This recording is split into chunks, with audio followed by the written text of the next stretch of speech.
Great to have you here with us. Great to be here. Thanks for having me. Let's see. That looks incredible. So that's going to air on Thursday, the first thing to kick off the big ACC network. We're very excited about that partnership. Let me ask you this. When did you know that recruiting class that you were a part of was going to be so special? Well, I thought it would be when we were ranked #1 in the country. The recruiting class was ranked #1. We were all top 50 players in the country and all that. But, this was pre-internet. I didn't know what half the guys looked like. And I'd heard of all of them, but I'd never met any of them. And I knew for sure when I met Johnny Dawkins, my family was going to Washington, D.C. to drop me off at school. And so we were going to land in D.C. and look around and drive down. Coach K heard about it and he says, well, you need to hook up with Johnny while you're there. So I called him. I went over to his house. This is literally true. I knocked on the door and this little skinny dude answered. And I'm like, is your brother here? And he was like, well, who are you looking for? I said, Johnny Dawkins. He goes, I'm Johnny. And I was devastated. I'm like, this is not good. Like, this is the guy. Right. And we hopped in a car with 3 of his friends and we went to a local playground. We played pickup for 2 or 3 hours. And that's when I knew, like, wherever he goes, I'm going with him because he was the best player. Best player I'd ever played with. Wow. And you played 82 to 86, right? Yeah. And first couple of years, or at least the first year, was a struggle. But then after that, y'all won 24. Last year, I think you won 37 games, lost the national championship. Never nervous purpose. Right. All right. But talk to me about that team. I'm sort of getting somewhat nostalgic. I see my man Billy King on there as well. Billy King, great defensive player. I mean, I still think he cheated against Mark Macon. Okay, I just want the record to show that. And Billy knows I feel that shot way. it 25 times in that game. That's right. And Billy hit him on the head, on the arm about 20 times, and then get called for a foul. But talk to me about how much pressure, if there was any, at that particular moment in time, on Coach K, because they're going through a couple of rough years initially before they really started getting things going. What was life like for Coach K then? That's a good question. My first year at Duke was his third. So he had not really won there. And of the guys that were recruiting me, he was the least successful and never been to a tournament game. My first tournament game was his first. Yeah. And so, but our freshman year, we were 11-17. We started all freshmen. It was a rough year in a great league. And they were out to get him. The Booster Club, the Iron Dukes, they were called, they still are, I'm a member. They had a petition circulated to fire him. Everywhere you turn. Now, I was with Coach K yesterday, and he said, I was never worried. Well, we were. And we realized we had to get something going quick, or who knows what would happen. I remember calling my dad saying, Dad, if they fire him, what do I do? I'm not staying here. I'm not staying somewhere they don't value what I value. I'm not staying. And he talked me off the ledge. He goes, well, you just shut up and play. There's nothing you can do about it. Right. So what was it? You said that he was the least successful of the coaches that recruited you. How does somebody like that land a #1 overall recruiting class? What was it in that process that was able to sell you guys like you and Dawkins on coming down there to try to build something? I just knew. He just related so well to me, and I know the other guys feel the same way. Like, you trusted him right away. Everything he said was true. Like, he wasn't just, kissing up to you and all that. And he actually, back then in my high school, when you were a senior, you could go off campus for lunch. So he took me off campus for lunch. And a bunch of coaches did that back then.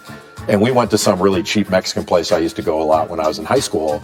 And when the check came, it couldn't have been more than $7-8, something like that. It was, and this was back in 1981. Right. He made me pay for mine. And nobody else did that. It's such a small rule, if you want to call it that. But he was straight up all the time. And I thought, I really want to play for him. It was less about Duke, and I hate to say this about Duke, but it really had nothing to do with Duke. It was all about wanting to play for him. I have a present-day Duke question for you here. So the NBA rookies voted on a survey which rookie they think would be most successful this upcoming season. I was a little surprised by the results. Zion was 4th. And then Cam Reddish was 1st. Your thoughts on this? Well, I was a little surprised too, but if you look strictly on talent across the board, Cam Reddish is the most talented of those 3. He's 6'8", long arms. He's super athletic. He's the best defender of the 3. He gets a lot of steals. He can guard multiple positions, and he can really shoot it. Like, he's so gifted. And, so there's an argument to be made, playing, if you want to call it third fiddle on that team, he wasn't able to show everything he had. There were some question marks about him not performing, but he's 18, but not performing in certain games. Like, he scratched in 2 games where he didn't even play at all.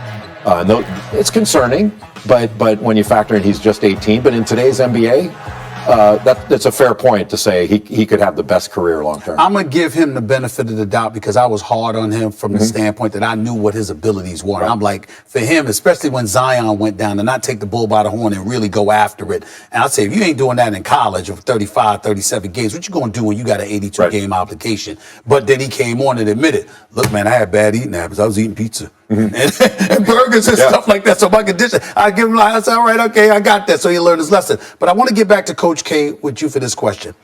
What I find most amazing about Coach K is the same kind of thing you just said about him, dating back to the 80s. We're approaching the year 2020,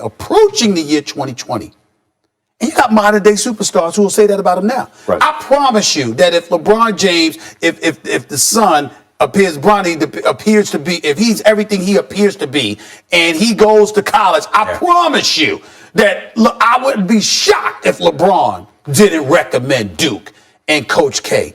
How is that possible that the same thing that you could say about him dating back to the early 80s, in the year 2020, we still got the modern day player feeling that way about this same Coach K? Yeah, he's changed in some ways, but his core values are still the same. So he's got the same foundation. He's way different in the way he handles things now. Like he was, I don't know if volatile is the right word, but he could jump on you in a heartbeat. I'll give you an example. Like when Mason Plumlee was a freshman, I happened to be there for practice, and Coach K said, "Hey, come on in and sit in the back. We're going to watch film." And so he goes through the film, and I can see, okay, Plumlee's about to get it, and then I started having these PTSD flashbacks. Like this is when he would come after me. Yeah. And so when I would have in the same situation, I would have been obliterated, and it would have taken counseling to get me back to practice. He said to Mason in a very, very monotone, he said, "Mason, I've never had a good player do this." Wow. He says, "I think you're going to be a good player, but you won't be if you do this." And it was so penetrating without being demeaning in any way or without like kind of taking him down. It was empowering in a way, if that makes sense. I think Coach K is a lot like, they're different personalities, but he's a lot like Nick Saban in Alabama. Oh, he's evolved with the time. Absolutely. He remains true to his core principles. Yeah, absolutely. But he's with the players, he's still the same. This is what it takes to be great.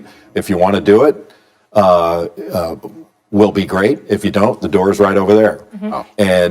But he's still compassionate, and he works with you. Like I wouldn't be in the job I'm in now if it weren't for him. Like I told him when I was in high school, I'm interested in broadcasting, and he reached out to alums. I started working when I was in college during the summer, incredible. and he, if you wanted to do something, he helped you get there. And a lot of people are probably upset with him now that he did that for me because I have to listen to my nonsense now. But he's done that for so many guys. Right. That's wonderful. The class that saved Coach K, Thursday on the ACC Network as it launches 9 Eastern. Make sure to check it out. Jay, always good to see you. Great to see you. Exec producer, which means I didn't do anything. But oh, now I'm going to watch it with a Stop it. Now I'm your names on that. Who's going to be the best rookie in the NBA next year? Quick, one word. Zion. Oh, there we go. I think so. The Little League World Series continues after us on ESPN. It begins with Italy and Oregon at 11 a.m. Eastern. You can also catch it all on the app.